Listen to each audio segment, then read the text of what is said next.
Graças a Deus. Queridos irmãos, a paz do Senhor. Hoje, sexta-feira, comumente é a nossa reunião de ensino e nós estamos, nesta oportunidade, trazendo a palavra do Senhor para vossos corações. Para isso, queremos te convidar a se chegar, a se sentar, a tomar a sua Bíblia, a tomar um papel, um lápis, uma caneta para seus apontamentos, para os estudos que iremos meditar nestas sextas-feiras. A proposta que temos é Evangelho de Mateus, capítulo 24. Queremos falar das coisas do fim, o que vai acontecer. Esta é a nossa proposta e certamente o Espírito Santo irá nos direcionar para que esta palavra cale aos nossos corações e nos dê direção e ilumine os caminhos deste tempo. Amém? Para isso eu quero te convidar a curvar a sua cabeça e elevarmos a Deus uma oração. Senhor, nosso Deus e nosso Pai, nós queremos te agradecer pela vida e pela oportunidade de estarmos vivos neste tempo. Senhor, meu Deus e meu Pai, recebe o nosso culto de louvor e adoração ao Teu nome. É o culto, Senhor, meu Deus, da nossa vida. É o culto vivo, santo e agradável a Ti, que prestamos, Senhor, para glorificar o Teu nome, porque Tu és Deus. Pai Santo e querido, queremos pedir que a presença do Teu Espírito Santo esteja aqui e na vida de todos aqueles a quanto isto se chegar. Senhor, meu Deus e meu Pai, também queremos pedir uma bênção para as famílias que estão enlutadas neste tempo. Que o Senhor esteja confortando, refrigerando, Senhor, ajudando neste tempo e nesta hora, Senhor, inexplicáveis da vida. Pai Santo e querido, queremos pedir também uma bênção para aqueles, Senhor, que estão trabalhando em todo o segmento da sociedade, em especial o pessoal da saúde, aqueles que estão em trabalhos estratégicos que não podem parar. Senhor, meu Deus e meu Pai, que o Senhor esteja guardando cada um e ajudando. Pedimos uma bênção em favor do nosso pastor Aparecido de Souza, sua família, a igreja e ministério aqui em Araçatuba e também, Senhor, espalhada por todo este mundo. Uma bênção, Senhor, a cada crente que louve e adora o seu nome e que neste tempo, Senhor, meu Deus, tem cultivado uma vida na sua presença.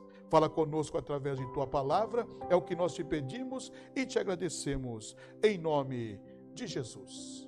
Vamos aí para um louvor e já voltamos meditando em Mateus 24. Cierra tus ojos.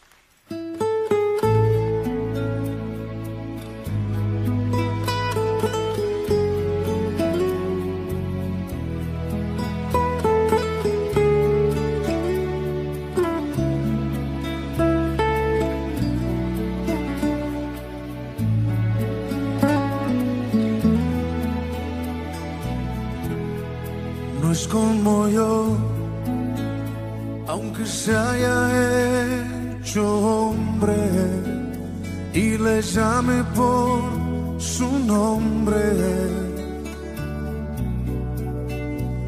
No es como yo,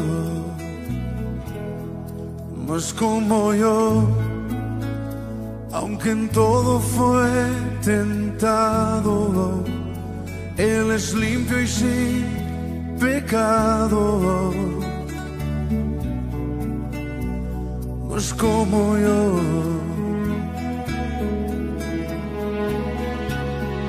la pureza y santidad son su color de piel.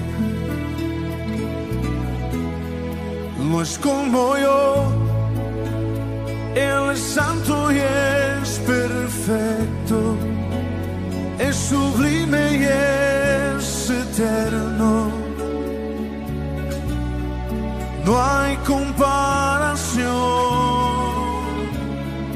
No es como yo, Él trasciende lo que existe y de majestad se dice. No hay comparación. No es como yo, aunque se haya hecho carne y mi hermano él se llame. No es como yo,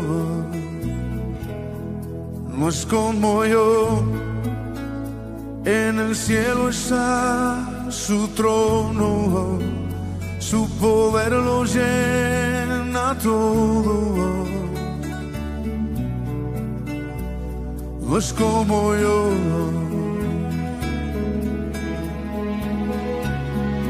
La creación toda rodilla doblará a sus pies. No es como yo, Él es santo y es perfecto, es sublime y es eterno. No hay comparación, no es como yo, Él trasciende lo que existe y de majestad se viste. No hay comparación.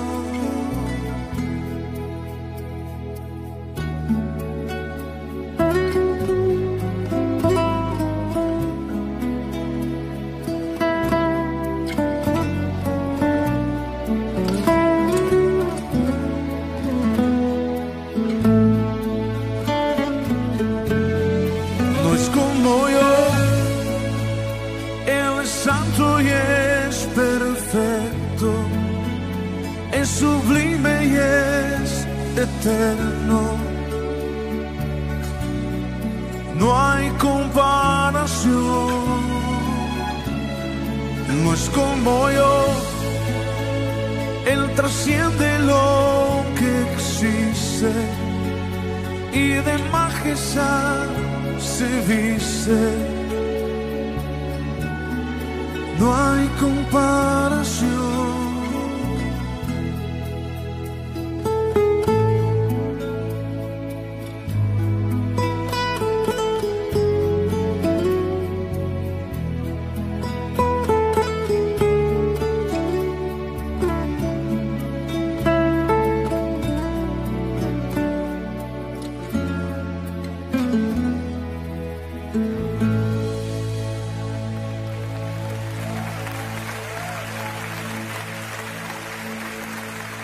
Graças a Deus, queridos irmãos.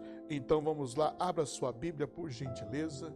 Evangelho segundo escreveu São Mateus, capítulo 24, versículos 1 e 2. Diz assim a palavra do Senhor: Tendo Jesus saído do templo, ia se retirando. Quando se aproximaram dele seus discípulos para lhe mostrar as construções do templo, ele respondeu, ele porém lhes disse: Não vedes tudo isto? Em verdade vos digo que não ficará aqui pedra sobre pedra que não seja derribada. Esta mesma palavra está também no Evangelho de Marcos. Abra aí por gentileza. Marcos capítulo 13. É muito bom nós somarmos Bíblia com Bíblia. Amém? Capítulo 13, versículos 1 e 2. Ao sair do templo, disse-lhe um de seus discípulos: Mestre, que pedras, que construções! Mas Jesus lhe disse: Vedes estas grandes construções? Não ficará pedra sobre pedra que não seja derribada. Também está escrito no Evangelho segundo escreveu São Lucas, capítulo 21, versículos 5 e 6. Falando alguns a respeito do templo, como estava ornado de belas pedras e de dádivas, então disse Jesus: Vedes estas coisas? Dias irão em que não ficará pedra sobre pedra que não seja derribada. Isto verdadeiramente aconteceu fisicamente.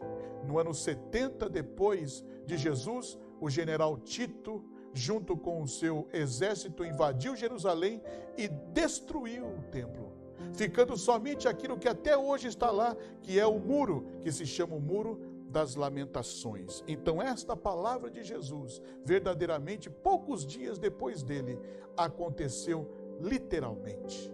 Amém? Queridos irmãos, hoje nós iremos iniciar Mateus 24, um pensamento para o fim, e hoje iremos falar sobre Jesus e o templo. Jesus e o templo. Saiba, Após o povo de Israel sair do Egito, passar o Mar Vermelho, eles chegaram no lugar onde tiveram sede. Moisés foi, feriu a rocha verteu água e o povo bebeu. Era aquele lugar Refidim. Queridos irmãos, e naquele lugar também, um povo chamado povo de Amaleque, os amalequitas, se levantaram para derrotar o povo de Israel. Pensavam os amalequitas que Israel era um povo que seria facilmente derrotado. Por quê? Porque o povo de Israel, meus irmãos, não era um povo de guerra. Eles não estavam acostumados na guerra, eles estavam acostumados na escravidão, com o serviço do pastor, com o serviço da construção. Eles não tinham arco, não tinham lança, não tinham flechas, não tinham espada, não tinham escudo. O que eles tinham? Um cajado. Somente um cajado. E, queridos irmãos, Moisés vai ao lugar alto junto com Arão e Ur, eles sustentam as mãos de Moisés, e quando as mãos de Moisés é sustentada, Josué prevalece. E naquele dia, Deus deu um grande livramento e uma grande vitória ao povo de Israel. Nem sempre, queridos irmãos, aqueles que possuem ter as coisas são as que fazem as coisas. Mas as coisas são feitas em nome daquele que confia no Senhor. Por isso, o povo de Deus, em todo tempo, é convidado a confiar no Senhor. Passado todo esse tempo, este povo é conduzido para bem junto do Monte Sinai. Aquele mesmo Monte Sinai que nos dias de Jetro, Moisés pastoreava as ovelhas de seu sogro. E lá tinha uma sarça que estava em fogo, mas o fogo não a consumia, até que ele se chegou junto e daquele fogo saiu a voz: tire a sandália dos meus pés, porque o lugar que estás é santo. E Moisés recebe então a incumbência de voltar. Neste mesmo Sinai, novamente se reúne os filhos de Israel. Ainda não é uma nação, é um povo. É um povo que está peregrinando rumo à terra prometida. E Deus vai dar instruções a Moisés. E isto está no livro do Êxodo. Êxodo capítulo 20. Abra sua Bíblia. Êxodo capítulo 20, versículos 18 a 21. Diz assim a palavra do Senhor: todo o povo presenciou os trovões e os relâmpagos, e o clamor da trombeta, e o monte fumegante, e o povo observando se estremeceu e ficou de longe. Disseram a Moisés: fala-nos tu, e te ouviremos, porém não fale Deus conosco para que não morramos. Respondeu Moisés ao povo: não temais, Deus veio para vos provar, e para que o seu temor esteja diante de vós, a fim de que não pequeis. E o povo estava de longe em pé. Moisés, porém, chegou-se à nuvem escura, onde Deus estava. E nesta nuvem escura, Deus vai dar ordenanças a Moisés. Deus vai abrir, meus irmãos, o entendimento e o projeto dele para aquele povo. E uma das coisas que Deus vai revelar a Moisés é a construção de uma tenda. E esta tenda é uma tenda móvel. E esta tenda móvel vai receber o nome de tabernáculo. O tabernáculo, queridos irmãos, representava a presença de Deus no meio do seu povo. Saiba que desde o mais pequeno colchete até a construção do altar do sacrifício feito de bronze, que é a maior peça do tabernáculo, tudo aponta para Jesus. Tudo aponta para Cristo e a sua obra redentora. Então, o tabernáculo, meus irmãos, é um tipo de Cristo. Jesus é o antítipo do tabernáculo. Aquilo representava a presença de Deus. O povo tinha que se chegar ali, de tempo em tempo, oferecer seu sacrifício. Então observe que Deus já faz um lugar aonde o povo pode se chegar. Passa-se o tempo. O tempo se passa, queridos irmãos. E nós vamos agora para o segundo livro de Samuel. Capítulo 7. Versículos 1 a 7. diz assim: sucedeu que, habitando o rei Davi em sua própria casa, tendo-lhe o Senhor dado descanso de todos os seus inimigos em redor, disse o rei ao profeta Natã: olha, eu moro em casa de cedro, e a arca de Deus se acha numa tenda. Disse Natã ao rei: vai, faze tudo quanto está no teu coração, porque o Senhor é contigo. Porém, naquela mesma noite veio a palavra do Senhor a Natã, dizendo: vai e dize a meu servo Davi, assim diz o Senhor, edifica-me a tua casa para minha habitação. Porque em casa nenhuma habitarei desde o dia que fiz subir os filhos de Israel do Egito até o dia de hoje, mas tenho andado em tendas e em tabernáculo. Em todos os lugares em que andei com os filhos de Israel, falei, acaso alguma palavra com qualquer das suas tribos a quem mandei apacentar o meu povo de Israel, dizendo, por que não me edificais uma casa de cedro? Então Deus está respondendo a um anseio, a uma vontade do rei Davi. Desde que Davi trouxe a arca, não é, queridos irmãos, quando ela esteve lá com os filisteus, depois veio junto, não é, a questão das divisas, das fronteiras, e estando na casa de Obed, e a casa de Obed foi abençoada, aquela questão com os bois que tropeçaram, a morte de Uzá, que tentou segurar a arca. Desde aquele tempo, parece que Davi se sente incomodado em ver um lugar aonde a arca não podia estar. Porém, meus irmãos, Salomão vai revelar os motivos na qual seu pai não pôde construir o templo.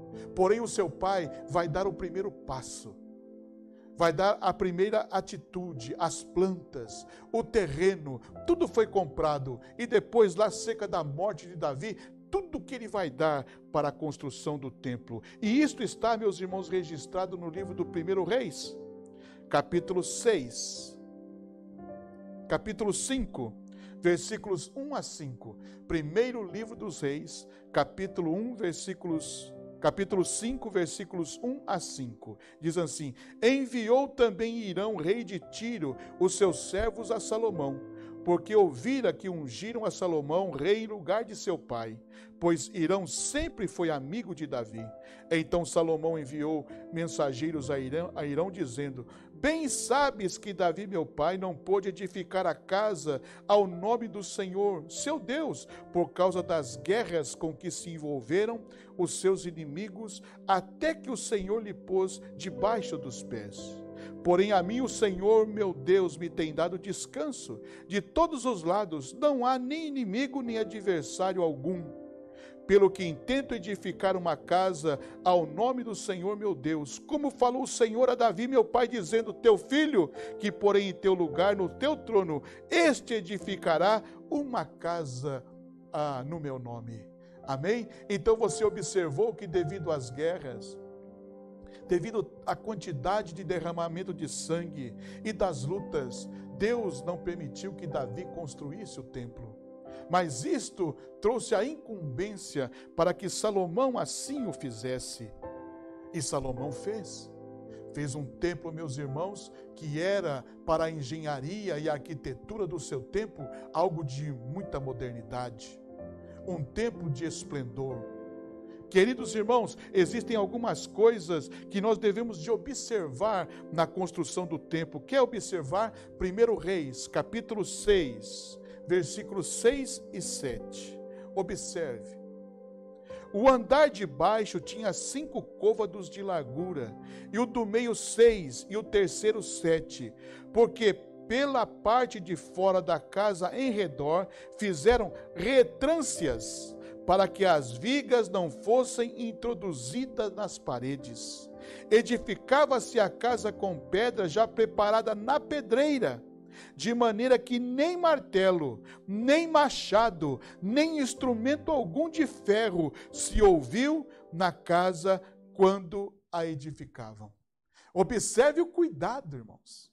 Observe o talento Estas vigas não eram sustentadas nas paredes, eram feitas de uma maneira engenhosa para sustentar tudo aquilo que fora construído. Então foi algo, meus irmãos, superior na arquitetura e na engenharia dos seus dias. Mas observe no mesmo capítulo, os versículos 20 a 22, capítulo 6 de 1 Reis, 20 a 22.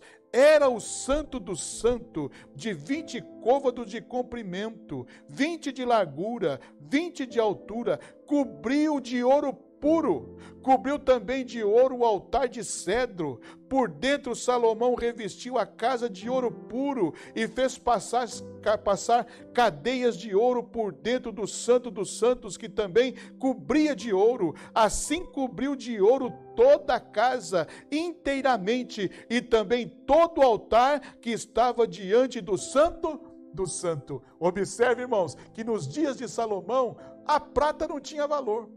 Se a prata não tinha valor, o cobre não tinha valor, os outros elementos, como o aço de liga, não tinha valor algum. A casa foi revestida toda de ouro. Esta era, meus irmãos, o pujor e a glória daquela casa. Deus agora tinha um lugar estabelecido. E Salomão foi um artífice em construção, meus irmãos, para poder atender o sacrifício do povo que se chegava, na casa do Senhor. O sacerdócio estava ativo e tudo estava acontecendo. Mas saiba que este templo, construído por Salomão, ele foi destruído. Abra sua Bíblia, por gentileza, livro de 2 Reis, capítulo 25. Versículos 8 a 22, você vai fazer esta leitura aí na sua casa. Eu só vou ler alguns versículos do capítulo 25, versículo 8, que diz assim: no 7º dia do 5º mês, do ano 19º de Nabucodonosor, rei da Babilônia, Nebuzaradã, chefe da guarda e servidor do rei da Babilônia, veio a Jerusalém e queimou a casa do Senhor e a casa do rei, como também todas as casas de Jerusalém, e entregou a chamas todos os edifícios importantes. Aquele templo que foi construído por Salomão com tanta glória, com tanta riqueza, agora foi totalmente destruído. Todo aquilo que foi de ouro, todos os seus apetrechos, tudo foi levado para, meus irmãos, a Babilônia. O povo agora, queridos irmãos, ele está chorando. Quando você lê as lamentações de Jeremias, é justamente um lamento pela destruição da cidade de Jerusalém, pela destruição do templo em Jerusalém. Mas eu quero fazer uma leitura com você no livro de Lamentações, capítulo 4, versículo 12. Abra sua Bíblia. Lamentações de Jeremias, capítulo 4, versículo 12. Que diz assim a palavra do Senhor. Lamentações de Jeremias 4:12. Não creram os reis da terra, nem todos os moradores do mundo, que entrasse o adversário e o inimigo pelas portas de Jerusalém. Por quê? Esta é uma pergunta. Sabe por quê? Porque o rei, o sacerdote, os profetas e os povos fizeram uma coisa que é muito comumente hoje, uma palavra que está no dia a dia, na nossa linguagem diária, no jornal, na televisão, em todo o segmento da mídia social. Esta é a palavra deste tempo: distanciamento. Aquele povo se distanciou de Deus. O sacerdote e os profetas foram corrompidos pelo vil metal. Faziam o sacrifício, meus irmãos, cobrando alto custo. Os profetas cobravam para profetizar e profetizavam mentira. As ofertas eram trazidas mesmo com defeito e eram recebidas, sendo que as ofertas não podiam ter defeito. Isto corrompeu o sacerdócio, e os profetas recebiam dinheiro para profetizar para o bem daqueles que estavam errantes. O rei, o rei também tomou uma atitude erradíssima. Ele começou a olhar para as nações circunvizinhas e seus deuses. Parou de estar na presença de Deus. E o povo não ouvia mais a palavra de Deus. E não havendo profecia, o povo se corrompe. Queridos irmãos, estes são alguns dos motivos que fez com que o templo, aquela grandeza, aquela suntuosidade feita por Salomão, fosse totalmente destruída. Olha, observe, queridos irmãos, que o distanciamento pode produzir esfrieza espiritual, mornidão espiritual, o não me faz ou faz de conta. De qualquer maneira, observe, o culto tem que ser vivo, santo e agradável a Deus. Temos que nos chegar diante da presença de Deus com o coração quebrantado, com a alma contrita, louvando e adorando o seu nome. Deus está esperando não roupas rasgadas, mas um coração rasgado, uma alma que desce à sua presença e glorifica o seu nome. Não adianta o templo estar bonito quando eu, que sou o templo espiritual, estou distante de Deus. Preciso me aproximar de Deus. Mas depois, passa-se 70 anos da profecia de Jeremias, quando Daniel vasculha os livros e toma a atitude de buscar o Senhor. Começa novamente, não é aquele império, da Babilônia, de Nabucodonosor, é deposto, levanta-se um novo reino, que diz lá no profeta Isaías, Ciro, o ungido do Senhor, e agora vai se começar a retornar a reconstrução do templo.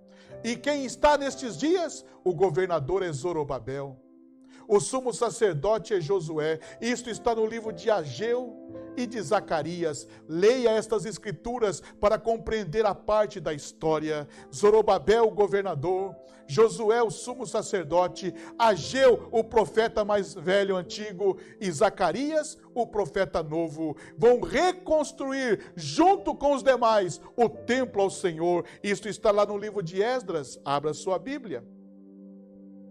Vamos conferir com a Bíblia, irmãos. Nada melhor do que a Bíblia falar nesse tempo. A Bíblia precisa ser falada, porque quando a Bíblia fala, as demais palavras se calam. Amém? Esdras capítulo 3, versículos 8 a 13. Diz assim: no segundo ano da vinda à casa de Deus em Jerusalém, no segundo mês, Zorobabel, filho de Seatiel, e Jesua, filho de Josadaque, e os outros, seus irmãos sacerdotes e levitas, e todos os que vieram do cativeiro a Jerusalém, começaram a obra da casa do Senhor. Construíram levitas da idade de 20 anos para cima, e para superintenderem. Amém? Você continue a leitura e você vai ver que neste tempo, o templo começa a ser reconstruído. Interessante que eles chegaram lá.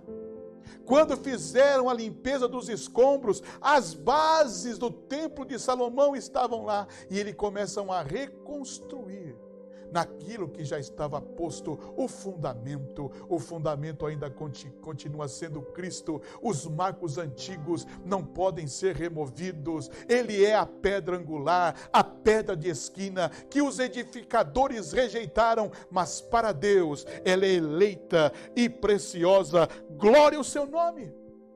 Mas, queridos irmãos, neste tempo de Zorobabel e da reconstrução do templo, depois Neemias com a reconstrução dos muros e da porta, mas o templo não teve o mesmo fulgor, não teve a mesma beleza de Salomão. Agora o templo vai ser revestido em partes de bronze. A Escritura diz assim, que aqueles que conheceram o templo nos dias de Salomão ficaram tanto decepcionados, mas aqueles que viram a casa do Senhor novamente levantada, choravam.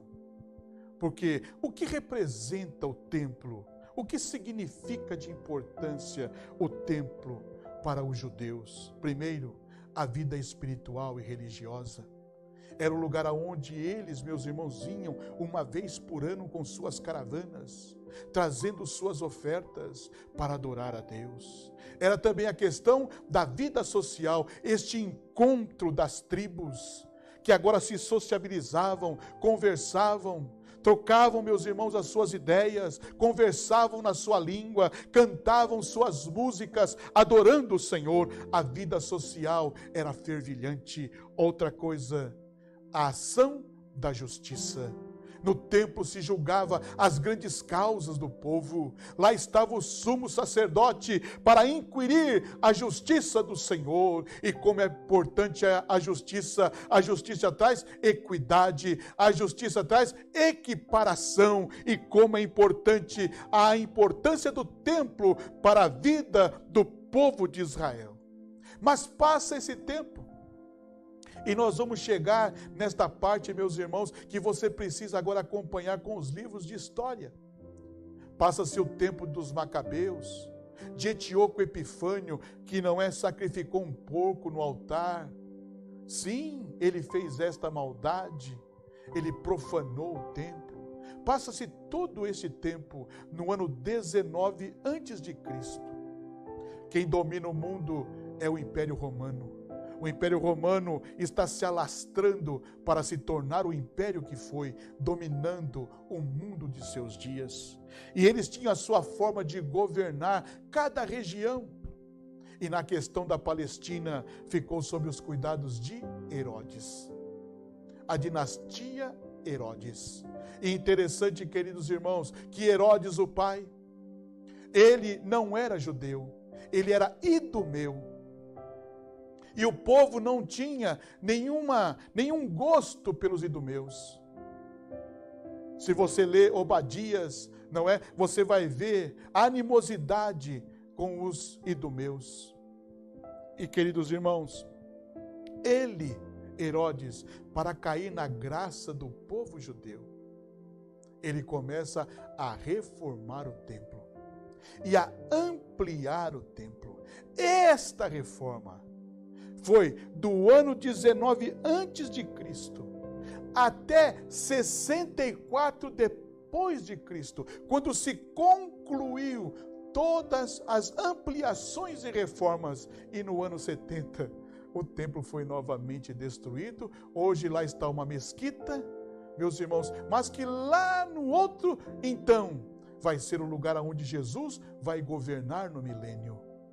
E foi justamente neste tempo de ampliação e de reforma que Jesus vai estar no templo. Estas passagens de Mateus 24 e de outras acerca do templo, é um templo que está em reforma. Jesus e o templo. Hoje nós falamos das questões históricas, da vontade de Deus. Amém? Desde o tabernáculo, da vontade de Davi, da construção feita por Salomão, da destruição do templo por Nabucodonosor e o povo da Babilônia, o retorno, a reconstrução do templo, depois ampliações e reforma nos dias de Herodes até o ano 64. Mas eu quero concluir esta mensagem, queridos irmãos, falando de uma profecia futurística acerca do templo. E para isto, eu quero te convidar para o livro do profeta Ageu. Abra a sua Bíblia, livro do profeta Ageu.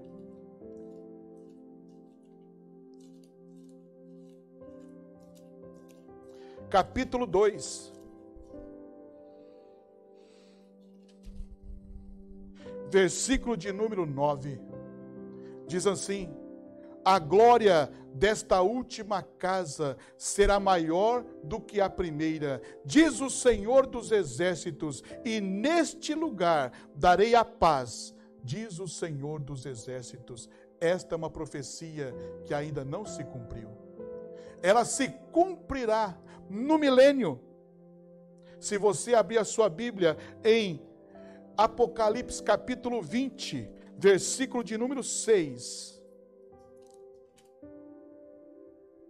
Bem-aventurado e santo é aquele que tem parte na primeira ressurreição. Sobre esses a segunda morte não tem autoridade, pelo contrário, serão sacerdotes e de Cristo e reinarão com ele 1000 anos. Neste período de 1000 anos, o Senhor estará na Jerusalém terrestre, no templo, governando o mundo.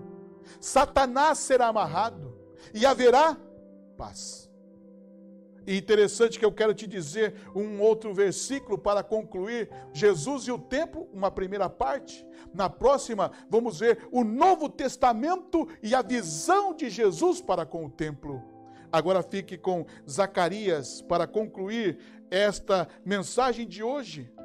Livro do profeta Zacarias, capítulo 14, versículos 16 e 17. Diz assim: todos os que restarem de todas as tribos que vieram contra Jerusalém subirão de ano em ano para adorar o Rei, o Senhor dos Exércitos, e para celebrar a festa dos tabernáculos. Se alguma das famílias da terra não subir a Jerusalém para adorar o Rei, o Senhor dos Exércitos não virá sobre eles a chuva. O Senhor estará no templo, recebendo o povo para vir adorar o seu nome. Em que tempo? No milênio. Que Deus te abençoe. Então nós ficamos hoje com a introdução de Jesus e o templo. Na próxima sexta-feira iremos entrar dentro dos evangelhos. E por que Jesus vai virar a mesa dos cambistas? Porque Jesus vai censurar a questão dos fariseus, dos sacerdócios que vivem no templo.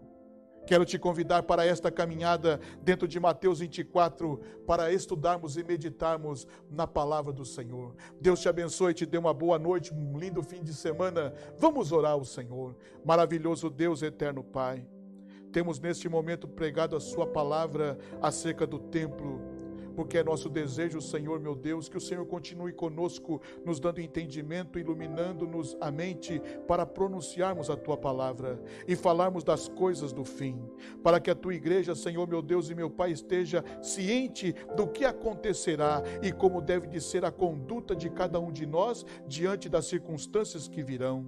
Dai-nos, pois, a Tua bênção e a direção do Teu Espírito. A todos quanto isso se chegar, sejam alvos de Tua bondade e de Tua misericórdia, Senhor meu Deus, e de Teu amor. Continua conosco, Senhor meu Deus, é o que nós te pedimos e te agradecemos, em nome de Jesus. Que o grande amor de Deus, a graça de nosso Senhor e Salvador Jesus Cristo, a comunhão e a consolação do Espírito Santo ser com as nossas vidas, e que juntos possamos dizer amém.